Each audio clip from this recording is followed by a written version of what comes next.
But skillfulness, as I said, turns uncertainty into opportunity. We're not erasing who we are by unlearning or questioning our beliefs.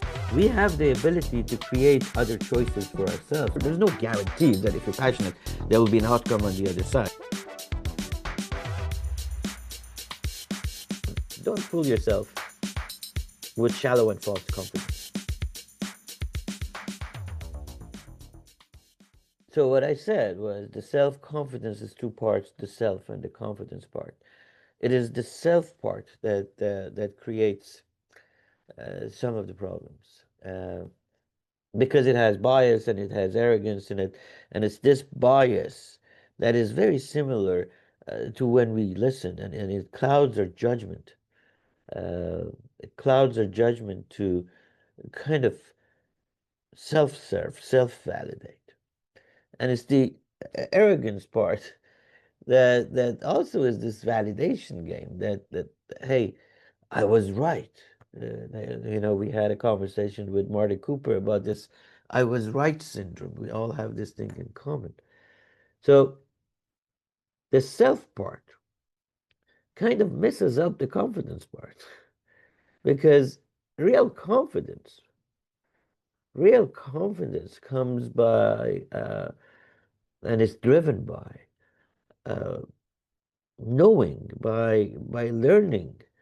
Uh, Confidence is not static. It depends on situations.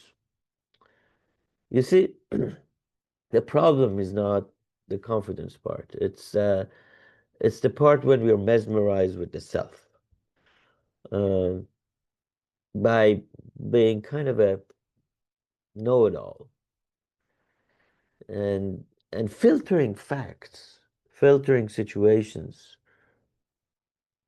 so that we don't have to challenge the self part. We don't want to be wrong. So we're self-confident based on our filters of how things would come to us, and we filter it in a way so that we don't challenge ourselves for being wrong, because you see, it challenges us. It then actually in a way breaks our confidence if we're wrong.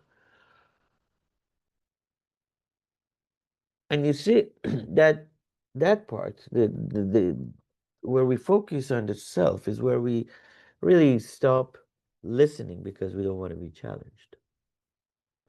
It stops us from applying and comprehending when we listen because it may challenge our beliefs, the same good beliefs in ourselves.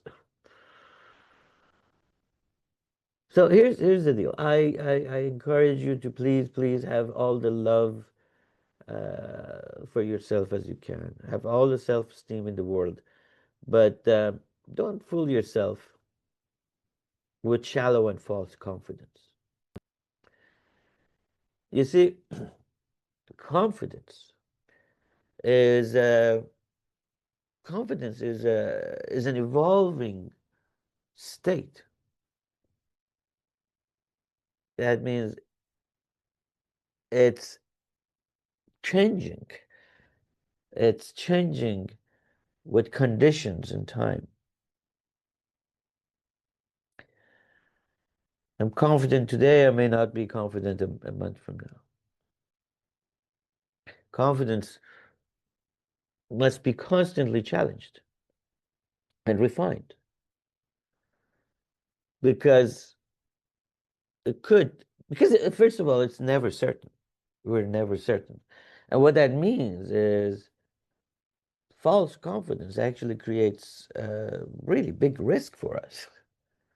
It is a source of a great risk. So let's look at this. If we have self-confidence, and the self part is changing the way we see the world, and our judgments and our beliefs, and filtering through our own biases. If that self-confidence is getting us to a static place where we're confident, without adding intelligence and knowledge, so that we can deal with the situations and conditions of the world and our environment and who we are and what we're facing.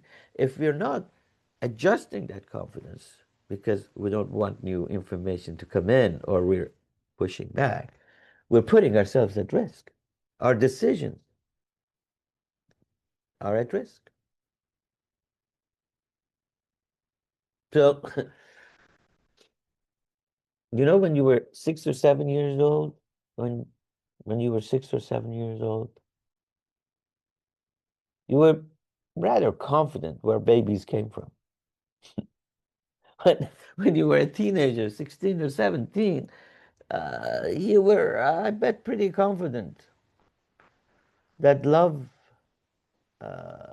is forever. The question I want to ask you is, what are you confident about today? And is your self-confidence getting in the way of refreshing that confidence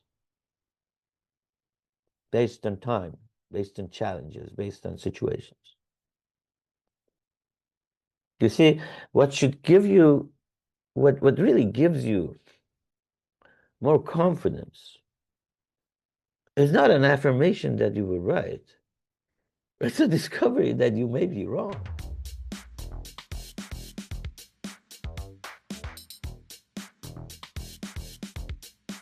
Thanks for watching.